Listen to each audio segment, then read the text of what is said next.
అపోస్తలుల కార్యములు 14వ అధ్యాయము.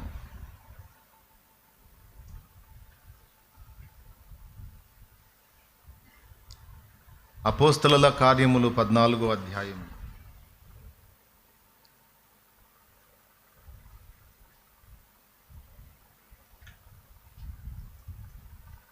పదహారో వచనం చదువుతున్నాను చూడండి.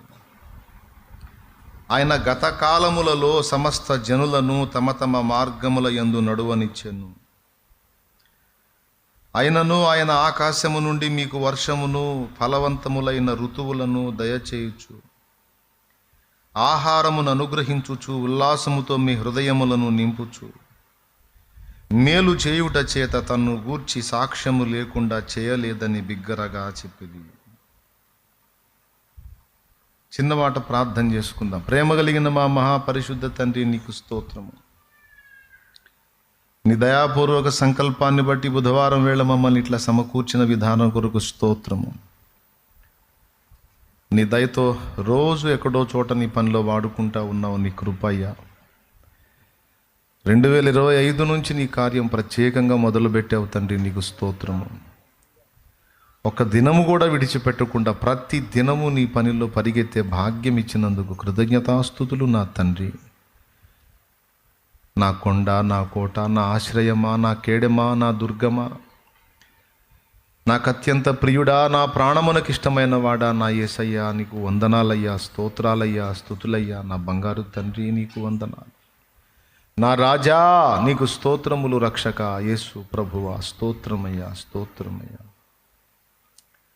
నీ బలహీన దాసుని దోషములు క్షమించయ్యా. నీ రక్తము చేత కడిగి పరిశుద్ధపరచయ్యా. నీ కృపచేత అభిషేకించి నీ బిడ్డని వాడుకో ప్రభువా. ఇంతసేపు మాట్లాడిన నీ దాసుని వాడుకున్నందుకు వందనాలు. కొంత విలువైన సమాచారం ఇచ్చినందుకు స్తోత్రం. మరొకసారి నీ బలహీన దాసుడు నిలవనై ఉండగా, నీ పక్షమున మాట్లాడనై ఉండగా, నీవే మా అందరి మనోనేత్రాలు వెలిగించు. ఉపదేశమును అడ్డగింప చూసే దయ్యపు దురాత్మ అంధకార శక్తుల ప్రభావం యేసు నామములో బంధిస్తున్నాం. పూర్తిగా మీరే అధ్యక్ష స్థానం ముందుండి ఈ కార్యమును నెరవేర్చమని యేసు ప్రశస్త నామమును ప్రార్థించి పొంది ఉన్నాము తండ్రి. మన ప్రార్థనకు జవాబిచ్చిన దేవునికి స్తోత్రం చెప్దామా? హల్లెలూయా. ప్రభునందు ప్రియులారా, మనం చదువుకున్న ఈ వాక్య భాగం మీకు అందరికీ తెలియంది కాదు. వాస్తవంగా ఈ అంశమంతా అచ్చంపేటలో చెప్పాలనుకున్నా. అచ్చంపేటలో కొంత చెప్పేటప్పటికి టైం అయిపోయింది. అపోస్తలుల కార్యములు 14వ అధ్యాయం 16వ వచనంలో పౌలు బర్నబాలు చెప్పినటువంటి మాటలు ఇవి. ఏ సందర్భంలో చెప్పారో మీకు తెలుసు. లుస్త్రా అనే ప్రాంతంలో బలహీన పాదములు కలిగిన ఒకరిని స్వస్థపరుస్తాడు పౌలు దేవుని శక్తితో. అలా స్వస్థత కార్యం జరిగిన తర్వాత పుట్టినది మొదలుకొని కుంటివాడైన ఆ మనుషుడు గంతులు వేసి నడిచినప్పుడు అక్కడున్న జనమంతా ఆశ్చర్యపోతారు, విభ్రాంతికి గురవుతారు. ఇలాంటి సూచక్రియ వాళ్ళు ఎప్పుడూ చూడలేదు. ఆ రోజు చూశారు. చూసిన తర్వాత వాళ్ళ హృదయంలో ఒక ఆలోచన కలిగింది. వాళ్ళు పౌలు బర్నబాలను చూసి, మన దగ్గరికి దేవుళ్ళే దిగొచ్చారు, హెర్మే ద్యుపతి అనేటువంటి వాళ్ళు ఆరాధించేటువంటి దేవతలే మనుష్య రూపమున దిగి వచ్చారని వీళ్ళు భ్రమించి సమీపంలో ఉన్నటువంటి ఈ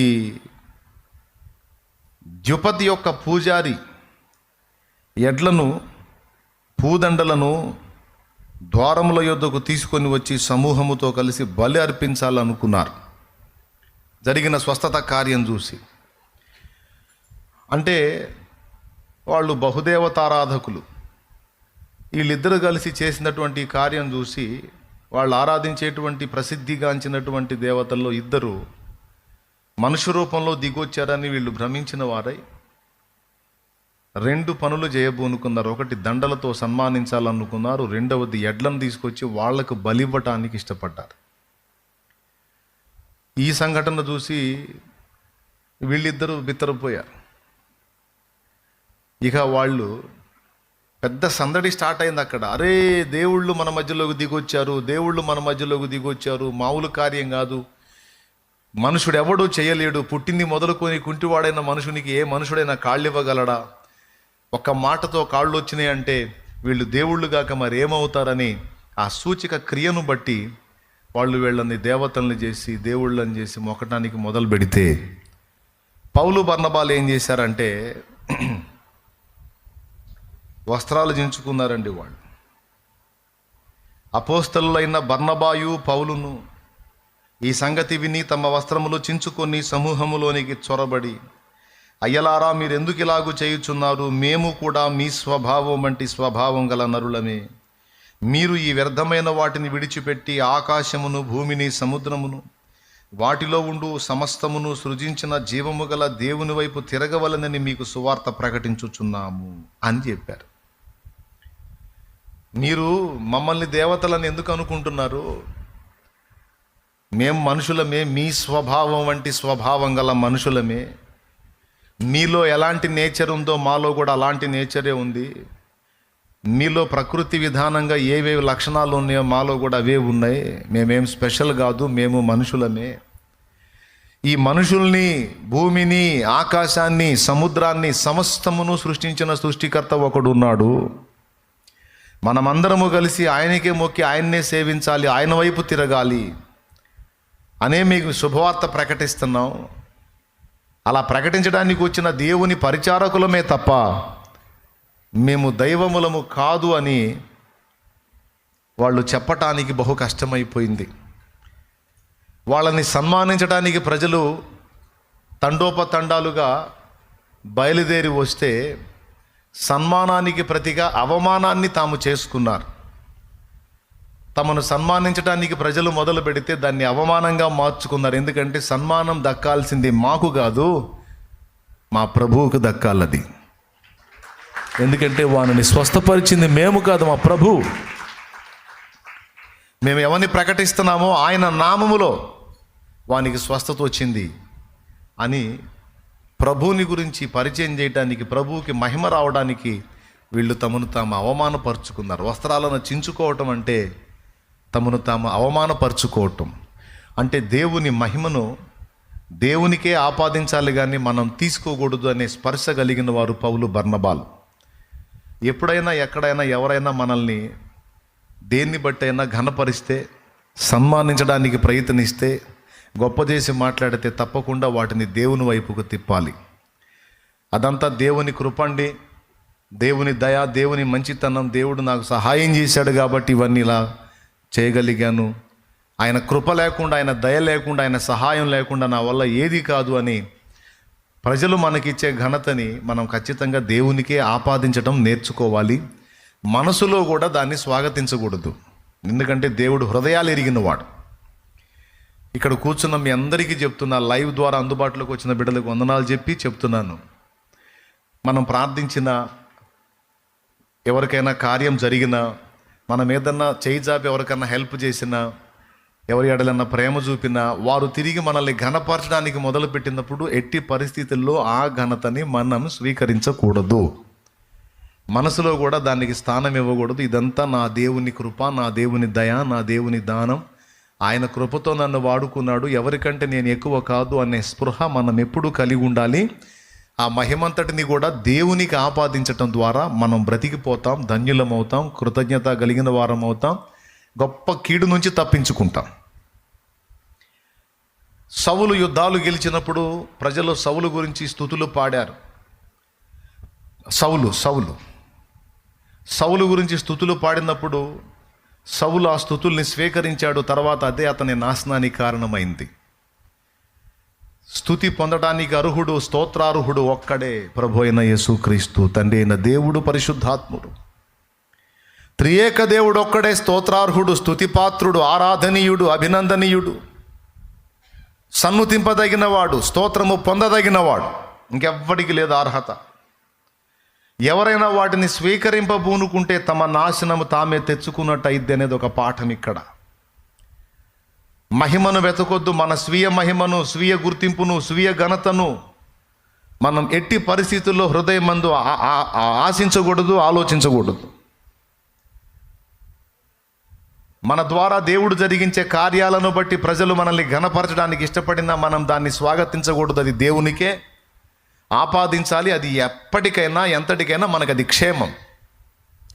కానీ సౌలు అలా కాకుండా స్తుతులను తాను స్వీకరించాడు. సౌలును స్తుతించినటువంటి ప్రజలు తరువాత దావీదును అంతకంటే ఎక్కువగా స్తుతించారు. అది తట్టుకోలేకపోయాడు సౌలు. మీకు తెలుసా, ఒక నీతిమంతుణ్ణి, ఒక యెహోవా భక్తుణ్ణి, అభిషిక్తుణ్ణి, ఆరాధకుణ్ణి ద్వేషించి దౌర్భాగ్యుల లెక్కలో చేరిపోయాడు సౌలు. ఎందుకు ఆ గతి వచ్చింది అంటే స్తుతులు స్వీకరించినందున.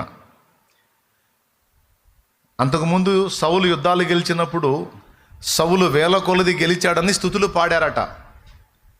అప్పుడే చెప్పేది ఉండే సౌలు, నన్ను స్తుతించకూడదు, ఏదో పాత్రగా నన్ను అట్ట అడ్డం పెట్టాడు, నా కుమారుణ్ణి అడ్డం పెట్టాడు, జయము నా ద్వారా వచ్చింది కాదు, యోనాతాను ద్వారా వచ్చింది కాదు, జయము యెహోవాది, యుద్ధమందు మాకు జయమిచ్చినవాడు యెహోవా, కాబట్టి మీ స్తుతులన్నీ ఆయనకు పాడండి అని ప్రజలకు అలవాటు చేస్తే ప్రజలు ఎప్పుడూ దేవుణ్ణే స్తుతించేవాళ్ళు. సౌలు గెలిచినప్పుడు దేవుణ్ణే స్తుతించేవాళ్ళు, దావీదు గెలిచినా కూడా దేవుణ్ణే స్తుతించి పాడేవాళ్ళు. కానీ ఆయన్ని పొగుడుతూ ఉన్నప్పుడు ఆనందంగా స్వీకరించాడు. తర్వాత ఆ అలవాటు పడిన ప్రజలు ఆయన కంటే ఎక్కువగా దావీదును పొగిడారు. అది చూసి తట్టుకోలేకపోయాడు, అసూయ చెందాడు. దావీదుకు చేస్తానన్న వాగ్దానం చేయలేదు, నెరవేర్చలేదు. పైగా దావీదుని అనేక సార్లు చంపటానికి వెతికాడు. దావీదు చిక్కకపోతే యాజక కుటుంబాలను సైతం చంపేశాడు. తెలుసా మీకు? అబ్యాతారు కుటుంబాన్ని దాదాపు 70 మందికి పైచిలుకు యాజకులను చంపేశాడు.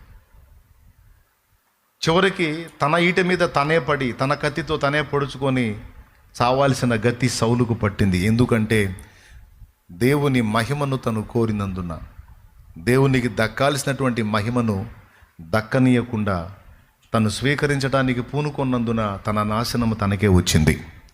ఇదొక్కటే కాదు, క్రొత్త నిబంధనలో కూడా హేరోదు రాజవస్త్రములు ధరించిన వాడై కొన్ని మాటలు పలికాడట. ఆ పలికిన మాటలు ప్రజలు విని, ఆహా ఇది దైవస్వరమే కానీ మానవ స్వరము కాదు అన్నప్పుడు వాడేం చేయాలి? నా నోట నుండి పలికించిన దేవునికి స్తోత్రాలు అని దేవుని మహిమపరచాలి, ప్రజల ఘనతంతా దేవుని వైపు తిప్పాలి. కానీ వాడేం చేశాడు? దేవుని మహిమపరచలేదట. దేవుని మహిమపరచనందున హేరోదు పురుగులు పడి చచ్చెను. ఎంత డేంజరో చూడండి. దేవుని మహిమపరచనందున హేరోదుకి ఏ గతి పట్టిందంటే పురుగులు పడి చచ్చాడని ఉంది. ఇది సందర్భంలో వచ్చింది కాబట్టి చెప్తున్నాను. ఆత్మీయ బిడ్డలు మీరందరూ ఉన్నారు. ఏ రూపేణైనా మనం ప్రజల ద్వారా ప్రశంస పొందుతున్నప్పుడు గుర్తుపెట్టుకో, ప్రశంసకు పాత్రుడవు నువ్వు, నేను కాదు. ప్రశంసకు పాత్రుడు నా ప్రభు, మన ప్రభు అయిన యేసుక్రీస్తు ఒక్కడే. ఎంత స్తుతించినా తట్టుకొని నిలబడగలిగిన వాడు ఆ ఒక్కడే, మన వల్ల కాదు. ప్రజలు మనల్ని పొగిడారంటే పోయి బురదగుంటలో పడతాం, మన నాశనం మనమే తెచ్చుకుంటాం. అందుకే ఎప్పుడు ప్రజల పొగడతను ఆశించొద్దు, పొగిడినందున ఉప్పొంగొద్దు, విమర్శించినందున కృంగొద్దు. విమర్శను కూడా మీరు తీసుకోవద్దు, అది కృంగగొట్టడానికి సాతాను కుట్ర. మనల్ని కృంగదీయటానికి కొన్ని విమర్శలు మనకు వచ్చేటట్టు చేస్తాడు, అది సాతాను కుట్ర. కృంగదీయటానికి, మన గుండెను గాయపరచడానికి, దాన్ని లక్ష్య పెట్టొద్దు.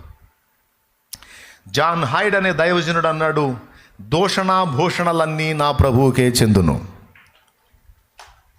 అర్థమైందా? విమర్శ అయినా ఘనతైనా రెండు నా ప్రభువుకే చెందాలి. దూషణైనా భూషణైనా. భూషణము అంటే అలంకారం, ఘనతైనా నా ప్రభువుకే, నా దూషణైనా నా ప్రభువుకే అన్నాడు.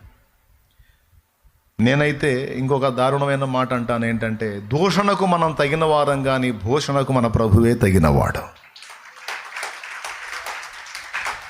దూషణకు మనం తగిన వాళ్ళమే, ఎందుకంటే మనం మంచి వారము కాము. ఏదో ఆయన కృపను బట్టి ఆయన నీతి మనకు నీతి అయి ఉన్నందున, ఆయన మనకు నీతి అయి ఉన్నందున మనం ఆమోదించబడ్డాం, కానీ మనం ఏమాత్రం మంచివారం కాం.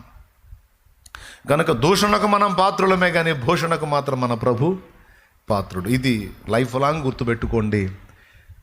ఇప్పుడు ఒకవేళ నీకు పొగడతలు రాకపోవచ్చు ప్రజల దగ్గర నుంచి, భవిష్యత్తులో ప్రజలు నిన్ను పొగిడే స్థాయిలోకి దేవుడు నిన్ను తీసుకెళ్ళొచ్చు, గణపరిచే మెట్లోకి దేవుడు నిన్ను తీసుకెళ్ళొచ్చు. ఆనాడైనా నీకు ఇది ఉపయోగపడుద్దని ఇప్పుడే దేవుడు మాట్లాడుతున్నాడు. ఏ రూపేణా అయినా సరే నీకు ప్రజల నుంచి ప్రశంస వస్తే దాన్ని నువ్వు తీసుకోవద్దు, దేవుడికే అప్పచెప్పు.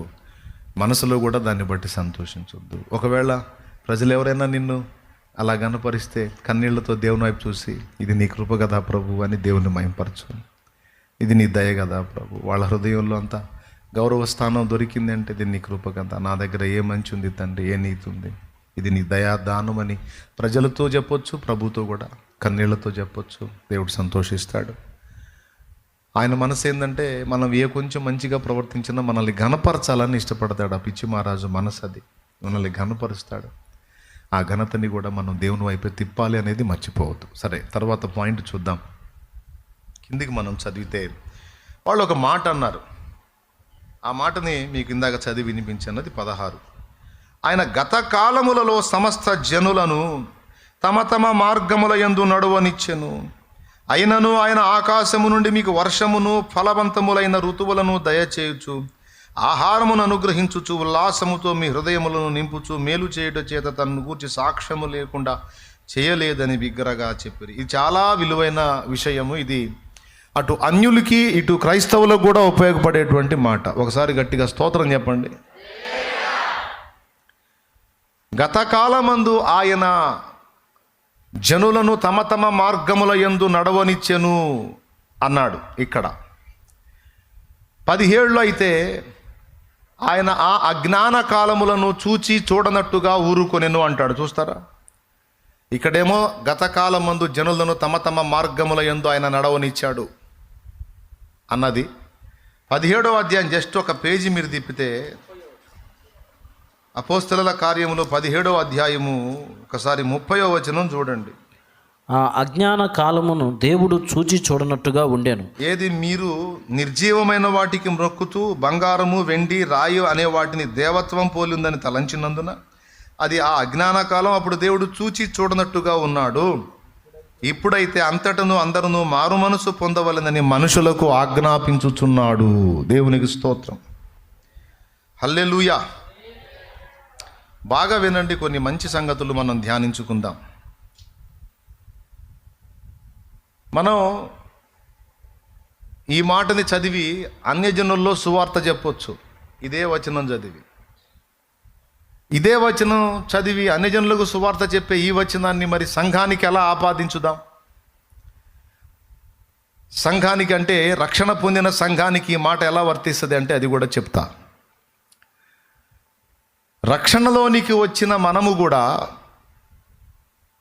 ఇప్పుడు అన్యజనులు ఉన్నారు, వాళ్ళ అజ్ఞాన కాలంలో ఉన్నప్పుడు వాళ్ళు తెలిసి తెలియని మార్గాల్లో వాళ్ళకి ఇష్టమైన సొంత మార్గాల్లో నడిచారు. అది మీరు నడిచారు, నేను నడిచాను. గత కాలమందు ఆయన మనుషులను తమ తమ మార్గాల్లో నడవనిచ్చాడు. అయినా అందరికీ హెల్ప్ చేస్తానే ఉన్నాడు.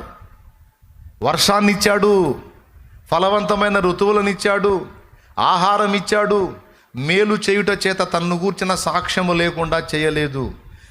మనకు జరగాల్సినవన్నీ జరిగిస్తానే ఉన్నాడు అని ఇప్పుడైతే మనము మారు మనసు పొంది ఆయన వైపు తిరగాలని దేవుడు ఆశిస్తున్నాడు అనేది ఈ వచనానికి కంటిన్యూషనే 17వ అధ్యాయము 30వ వచనం. ఏది? ఇప్పుడు చదివిన అపోస్తల కార్యం 14-16కి కంటిన్యూషన్ 17-30. ఇక్కడేమన్నాడు? నడవనిచ్చాడు అన్నాడు. అక్కడేమన్నాడు? చూచి చూడనట్టుగా ఊరుకున్నాడు. వారికి ఊరుకుంటాడా? లేదు, అయిపోయింది ఆ టైము. ఆ అజ్ఞాన కాలములను దేవుడు చూచి చూడనట్టుగా ఊరుకొనెను. కానీ ఇప్పుడైతే అంతటా అందరూ మారు మనసు పొందవలెనని ఆయన నరులకు ఆజ్ఞాపించుచున్నాడు అనుంది. అది ముగింపు. కాబట్టి ఇప్పుడు అన్యజనుల్లోకి ఎందుకు వెళ్తున్నాం మనం? దేవుడే వెళ్ళమన్నాడు. ఎందుకు వెళ్ళమన్నాడు? ఒకప్పుడు నన్ను ఎరగని స్థితిలో వాళ్ళు అజ్ఞానాంధకారంలో బ్రతికారు, తమ తమ సొంత మార్గాల్లో నడిచారు. ఓకే, నేను వదిలేశాను. ఇక ఇప్పుడు నేను నిర్ణయించినటువంటి నిర్ణయ కాలం వచ్చింది. ఇక భూమి మీద ఉన్నటువంటి భూనివాసులకు ప్రతిదండన చేసేటువంటి సమయం ఆసన్నమైంది. నా రౌద్రాన్ని, ఉగ్రతని కుమ్మరించబోయేటువంటి ఘడియలు సమీపిస్తున్నాయి. కాబట్టి ఇక ఇప్పుడు ఎవడో తన సొంత మార్గాల్లో నడవటానికి వీల్లేదు. ఇది రాజాజ్ఞ. ఏ రాజు? రాజాది రాజు ఆజ్ఞ. ఆ ఆజ్ఞను మోసుకొని సమాజానికి ప్రచురపరచడానికి పంపబడినటువంటి వ్యక్తులంగా మనం ఉన్నాము. ఆయన దూతలము, సేవకులము, సేవకురాండ్రము, పరిచారకులము, పరిచారకురాండ్రము, రకరకాల రూపాల్లో మనం ఆయన దూతలం. మనం లోకంలో ఉన్నప్పుడు మనకు ప్రకటించిన వాళ్ళు ఆయన దూతలు, సేవకులు, సేవకురాళ్ళు. ఇప్పుడు మనం కూడా రక్షింపబడి ఆయన రెక్కల కిందికి వచ్చాము కనుక మనము కూడా ఆయన దూతలం. నేను పంపు నా సేవకుడు తప్ప ఎవడు గుడ్డివాడు, నా దూత తప్ప ఎవడు గుడ్డివాడు. మనల్ని గూర్చి ఏమన్నాడో తెలుసా? తన దూతలు అన్నాడు. సేవకుల్ని, సేవకురాండ్రని, దేవుని గూర్చి ప్రచురపరిచే వాళ్ళని ఏమెట్టిచ్చాడో తెలుసా? ఆ మాట స్పష్టంగా లేఖనంలో రాసుంది. మనకి దూతలు అనే టైటిల్ ఇచ్చాడు. చూస్తారా? హెబ్రీ పత్రిక 1వ అధ్యాయము ఒక్కసారి 8వ వచనం చూడండి, 7, 8 వచనాలు చూడండి. తన దూతలను వాయువులను గాను తన సేవకులను అగ్ని జ్వాలలు గాను చేసుకునేవాడు. అదిగో తన దూతలను వాయువులుగాను తన సేవకులను అగ్ని జ్వాలలుగాను చేసుకొనివాడని ఆయన దూతలను గూర్చి చెప్పుచున్నాడు. ఆయన దూతలు ఎవరు అంటే పైన చెప్తారు, తన సేవకులు. దేవునికి స్తోత్రం. శాలేమన్నా వాళ్ళు నిజంగా దూతలే అయి ఉండొచ్చు కదా అంటే మరి రైట్, చదువమ్మా. 42, 19 చదువు. అయిపోయింది. నా సేవకుడు అన్నాడు. మళ్ళా ఏమన్నాడు? ప్రక్కనే నా దూత. ఓకేనా? తర్వాత కీర్తనల గ్రంథంలో ఒక మాట ఉంటుంది. యెహోవా సేవకులారా, ఆయన చిత్తమంతయు నెరవేర్చు బలశూరులారా అంటాడు. చూడండి, అక్కడ దూతలారా అంటాడు. దేవునికి స్తోత్రం కలుగును గాక. కీర్తనల గ్రంథము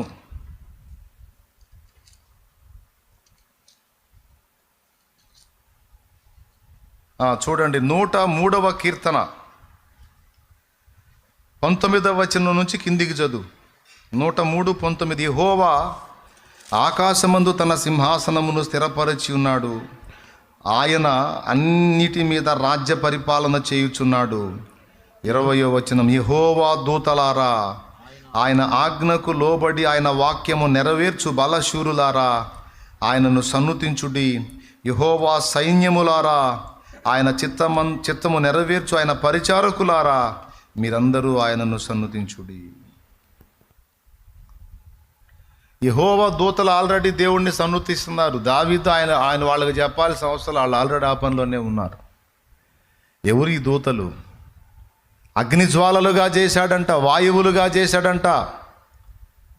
అగ్ని జ్వాలలేమో దహిస్తాయి, వాయువేమో అంతటా విసరుతుంది. ఈరోజు క్రీస్తు రక్తము చేత కడగబడిన పరిశుద్ధులందరినీ కూడా దేవుడు వాయువులుగా చేసి పడేశాడు. గాలి వీచని ప్రదేశం లేనట్టే యెహోవా వాక్కుని భూదిగంతాల్లోకి తీసుకెళ్ళడానికి దేవుడు మనల్ని ఎన్నుకున్నాడు. ఇప్పుడు ఆయన దూతలు ఎవరు భూమి మీద అంటే చెప్పండి, అందరూ నోరు తెరిచి చెప్పండి. ఎవరు ఆయన దూతలు? ఎవరు ఆయన సేవకులు? ఎవరు ఆయన వాక్యమును నెరవేర్చే బలశూరులు? ఎవరు? మనమే. ఆ టైటిల్ మనదే. స్తోత్రం చెప్పండి గట్టిగా. ఎంతమంది తమ భుజముల మీద దేవుని వాక్యమును తీసుకొని, సువార్త వాక్కును తీసుకొని బయలు వెళుతున్నారో వారందరూ కూడా దేవుని దూతలు. ఆయన చిత్తము నెరవేర్చే పరిచారకులు, ఆయన వాక్యమును మోసుకెళ్ళే బలశూరులు. ఈరోజు నీవు నేను మనం ఆ దూతలుగా ఉండి సమాజంలోనికి పంపబడ్డాం. సమాజంలో ప్రకటిస్తున్నాం. ఏమని? ప్రజలారా, జీవము గల దేవుని ఆజ్ఞ, సృష్టికర్త ఆజ్ఞ ఇప్పటిదాకా రాలేదా? రాలేదు, ఇప్పుడు వచ్చింది. పంపాడు మమ్మల్ని, మేమే సాక్షులము. ప్రభువు మాట్లాడుతున్నాడు. ఆయన రాబోతున్నాడు. ప్రచండమైన రౌద్రాగ్ని కుమ్మరించబడబోతుంది. ఆయన తీక్షణమైన ఉగ్రత మన మీదికి రాబోతుంది. ఇప్పటిదాకా మీరు మీ ఇష్టం వచ్చినట్టు, మీ మనసుకు తోచినట్టు మీ త్రోవలలో నడిచారు. ఇప్పుడు దైవాజ్ఞ ఏమిటంటే, మీరందరూ మారు మనసు పొంది జీవము గల దేవుని తెలుసుకుని ఆయన వైపు మళ్ళుకోవాలని దైవాజ్ఞ. ఆయన పేరు కూడా చెప్తున్నాం, నజరేయుడగు యేసుక్రీస్తు. ఆయనే దేవుడు అనడానికి రుజువులు, ఆయన చేసిన త్యాగం, శిలువ యాగం, పునరుద్ధానం అన్నిటినీ గూర్చి సాక్ష్యం ఇచ్చి మనం సమాజానికి ఏమని పిలిపిస్తున్నామో తెలుసా? అన్యజనుల మధ్యలోకి వెళ్ళి యోనా, నినవే పట్టణస్థులారా, మీ పాపం పరాకాష్ఠకు చేరింది. దేవుని ఉగ్రత 40 దినముల్లో రాబోతుంది. దైవాజ్ఞ. దేవుడే నన్ను పంపాడు. దేవుడే నన్ను పంపాడు. మీరు ఎంత ఘోరమైన పాపాల్లో బతుకుతున్నారో మీకు తెలుసు. రెండవది, మీ సృష్టికర్తకు తెలుసు. నినివే పట్టణస్థులారా, మీ పాపం బహు ఘోరమైంది. దానికి తీక్షణమైన దేవుని ఉగ్రత, రౌద్రాగ్ని కుమ్మరించబోతున్నాడు. గుర్తుపెట్టుకోండి, ఇంకా 40 days, 40 రోజుల్లో మీ సావు మూడింది. మర్యాదగా మారు మనసు పొంది ఆయన వైపు మళ్ళుకొని పశ్చాత్తాప్తులవుతారా ధన్యులు. లేకపోతే ఆయన రౌద్రాగ్ని కుమ్మరించబడి మీరు, మీ పట్టణము నాశనం అవుతుంది. జాగ్రత్త అని మాట్లాడాడు. ఆనాడు నినివే పట్టణానికి దైవదూతగా, దైవ ప్రవక్తగా వార్నింగ్ జారీ చేసినటువంటి యోనా ఎలాగున్నాడో, ఈరోజు సర్వ సమాజానికి శుభవార్తను మోసుకెళ్తున్న ఒక స్త్రీ అలాగే ఉంది, ఒక పురుషుడు అలాగే ఉన్నాడు, ఒక చిన్నైనా పెద్దయినా వృద్ధుడైన వృద్ధులైనా అలాగే ఉన్నారు దూతలాగా. ఏమని మాట్లాడుతున్నారు? రాకడ సమీపమైంది, రారాజు వస్తున్నాడు. రాబోయే ముందు అందరికీ మారు మనసు పొందమని చెప్తున్నాడు. మనందరి పాప పరిహారార్థమై చిందిన ఆయన పవిత్ర రక్తములో ప్రతి ఒక్కరూ పాపాలు కడిగేసుకొని పరిశుద్ధపరచబడి రారాజును ఎదుర్కోవడానికి సిద్ధపడాలని పిలుపునిస్తున్నాడు. ప్రజలారా అని మనం చెబుతున్నాం. విన్నోడు విని మారు మనసు పొంది రక్షింపబడి జాగ్రత్త పడుతున్నాడు. వినని వాడు ఎగతాళ చేసి నాశనానికి సిద్ధమవుతున్నాడు. రెండు జరుగుతున్నాయి. మన ప్రకటన వృధా కావటలా తెలుసా మీకు ఆ సంగతి? మన ప్రకటన వృధా కావట్లా. ఇప్పుడు నేను జస్ట్ మీ కళ్ళ ముందు 14 మందిరాలు ప్రతిష్ఠ చేశా. దేవుడి కృపలో, దేవుడి దయతో 14 మందిరాలు ప్రతిష్టలు అయినాయి. ఇంకా కొన్ని రెడీ అయినాయి. వాటిని కూడా ప్రతిష్ఠ చేయాలి. మళ్ళీ వాటికి వరుసగా డేట్లు ఇచ్చి మళ్ళీ ఒక రౌండ్ అవి పెట్టాలని ఆ రెడీ అవుతున్న వాటిని అట్లాగా నడవనిస్తూ ఉన్నాం. ఈ 14 ప్రాంతాల్లో 13 ప్రాంతాలు నేను దేవుని వాక్యం ప్రకటించి హెచ్చరికలు ఇచ్చి యేసు శిలువ, ఆయన రాకడ సంగతులన్నిటినీ నేను బోధించినప్పుడు కొంతమంది విని వదిలేశారు. కొంతమంది అయితే కన్నీళ్లతో వచ్చి తమ పాపములు ఒప్పుకొని మారు మనసు పొంది బాప్తిస్మం పొందారు. వీడియోలన్నీ ఆన్లైన్లో ఉన్నాయి. ప్రియ బిడ్డ, నీవు నేను మనం ప్రకటించేటువంటి ప్రకటన వృధా కాదు. ఎందుకంటే నువ్వు దైవాజ్ఞను మోసుకొని వెళ్తున్నావు. మారేవాళ్ళు లేకపోతే, మారే ఛాన్స్ లేకపోతే అసలు ప్రకటన ఎందుకు చేయమంటాడు? పిచ్చోడా, మైండ్ లేనోడా? మారే జనములు లేకపోతే ప్రకటన ఏముండదు, ఇక నాశనమే. కానీ అలా కాకుండా మీరు వెళ్ళి ప్రకటించండి అనే మాట చెప్పాడు అంటే భూదిగంతాల వరకు మారు మనసు పొందిన ప్రభు వైపు తిరిగే కోట్లాది మంది మనుషులు ఉన్నారని అర్థం. అందుకే వెళ్ళి ప్రకటించండి అన్నాడు, లేకపోతే ఆ మాట చెప్పడు. ఈరోజు మనం వెళ్ళి ప్రకటిస్తున్నాం. మీరు గుర్తుపెట్టుకోండి, నువ్వు నోరు తెరచి ప్రకటించేటువంటి దైవ వాక్కు, శుభవార్త, అది ఇంట కానీ, బయట కానీ, వీధిలో కానీ, నలుగురిలో కానీ, 10 మంది కూర్చున్న దగ్గర కానీ నువ్వు దేవుని వాక్కు బయలుపరిచినప్పుడు గుర్తుపెట్టుకో, అది వ్యర్థముగా తిరిగి రాదు. కొందరినైనా అది ప్రభావితం చేసిద్ది. కొడితే గట్టిగా.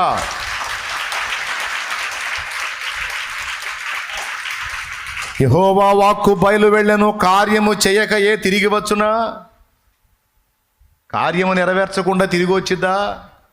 నో.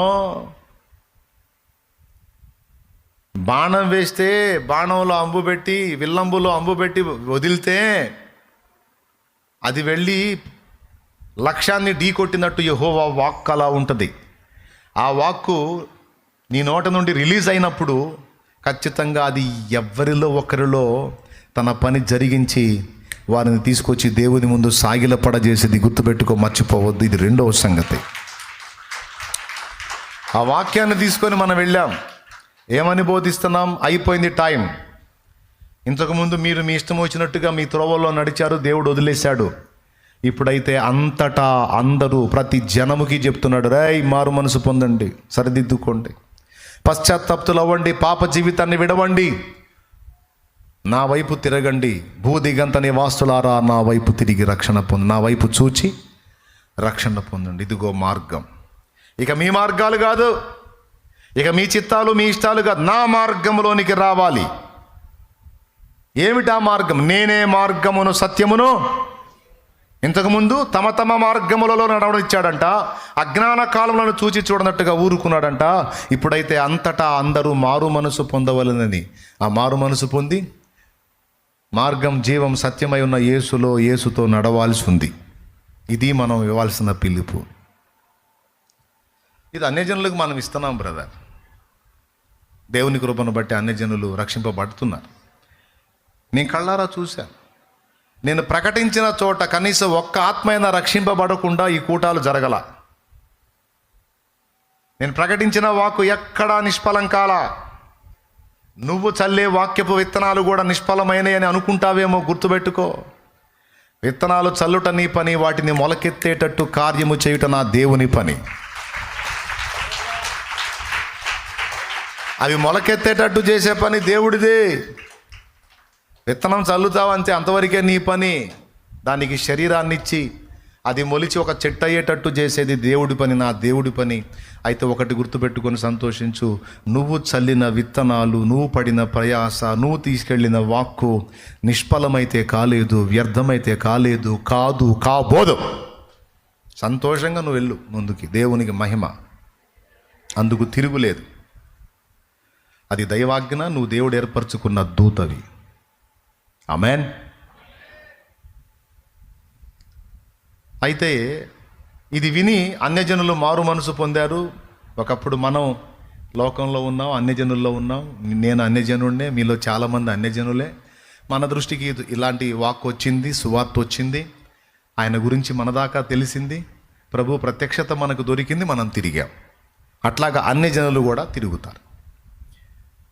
కాబట్టి వాళ్ళకి ఇది ప్రకటన.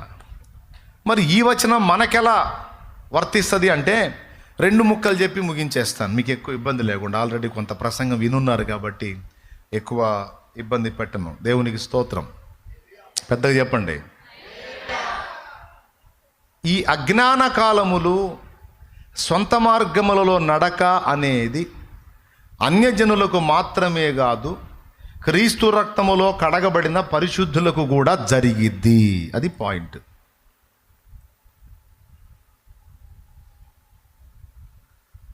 మళ్ళీ ఒక్కసారి చెప్తా.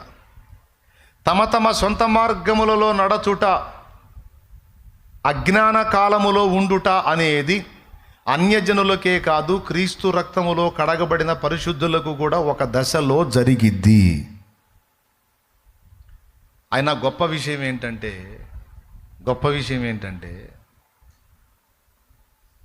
అన్యజనులకు వర్షమునిచ్చాడు, ఫలవంతములైన ఋతువులనిచ్చాడు, ఆహారమునిచ్చాడు, మేలు చేయుట చేత తన్ను గూర్చిన సాక్ష్యము లేకుండా చేయలేదు అని ఈ 4 ఏవైతే అక్కడ చెప్పాడో ఆ 4 క్రీస్తునందున్న మనకు కూడా చేస్తానే ఉన్నాడు.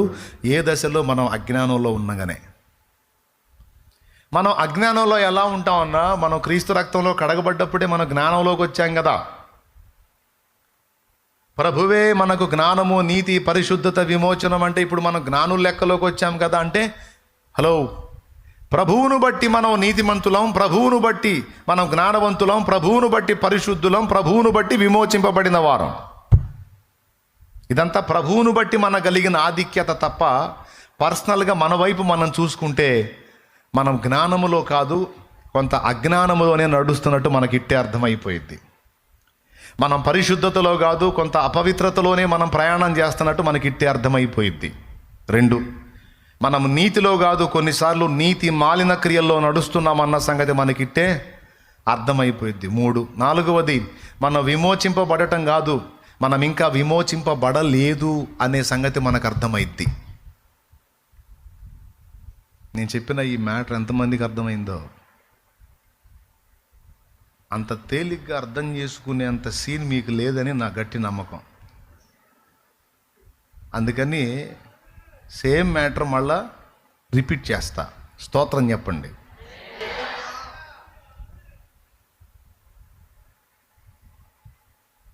క్రీస్తు రక్తంలో కడగబడిన తరువాత మనం పరిశుద్ధులమయ్యాం, నీతిమంతులమయ్యాం, జ్ఞానవంతులమయ్యాం, విమోచింపబడ్డాం. అవునా కాదా? అవునా కాదా? అవునన్నోళ్ళు చేతులు ఎత్తండి. ఇంకా డౌట్ లేదుగా? డౌట్ లేదుగా? No doubt. రైట్. నిన్ను అడుగుతున్నా, అబద్ధాలు అడగకుండా నిజం చెప్పు. నీ కళ్ళు, నోరు, సమస్తము కూడా క్రీస్తు రక్తంలో కడగబడ్డ అప్పటి నుంచి ఇప్పటిదాకా పరిశుద్ధంగానే ఉన్నాయా? మరి ఇందాకేమన్నావు? పరిశుద్ధున్నాయా అని అన్నావుగా. చెప్పు. అయ్యావా పరిశుద్ధుడివే? అయ్యావమ్మా పరిశుద్ధురాలివే? కుళ్ళుపోతే బుద్ధి పోయిందా? పక్కోళ్ళు డెవలప్ అవుతుంటే వ్యసనం కలగట్లా? షో చేయకుండా నిజం చెప్పండి. కొద్దిగా మనసులో అట్లా అనిపించట్లా? అనిపిస్తుందా లేదా? అనిపించలేదా? కళ్ళు చెడ్డవాటిని చూసి తేడా పడుతున్నాయా లేదా? నోరు కొన్నిసార్లు హద్దులు దాటి మాట్లాడుతుందా లేదా? మనకు తెలుసు కొంత అపవిత్రత మన నుండి జరుగుతుంది, కొన్ని అనీతి కార్యకలాపాలు మన నుండి జరుగుతున్నాయి. కొన్నిసార్లు జ్ఞానవంతులుగా కాదు, పిచ్చోళ్ళలాగా ప్రవర్తిస్తున్నాం. ఇది మనం ఎరిగిన సత్యం. పిచ్చి చేష్టాలు చేస్తున్నాం. 3, 4వది విమోచింపబడ్డామని చెప్పుకుంటున్నాం, కానీ ఎక్కడ విమోచింపబడ్డాం? మన ఆత్మ విమోచింపబడింది కానీ దేహము విమోచింపబడలేదని రోమాపత్రిక 8లో ఉన్న సంగతి మర్చిపోయారా? చూడండి, రోమా 8:24 అనుకుంటా, జ్ఞాపకం సరే అయితే చూడండి. పావురము పక్షులన్నీయును దుఃఖారావం అనుదినం చేయునట్లు, పావురము పక్షులన్నీయును దుఃఖారావం అనుదినం చేయునట్లు, దేహ విమోచనము కొరకై నేను మూల్గుతున్నాను సదా. దేహ విమోచనము కొరకై నేను మూల్గుచున్నాను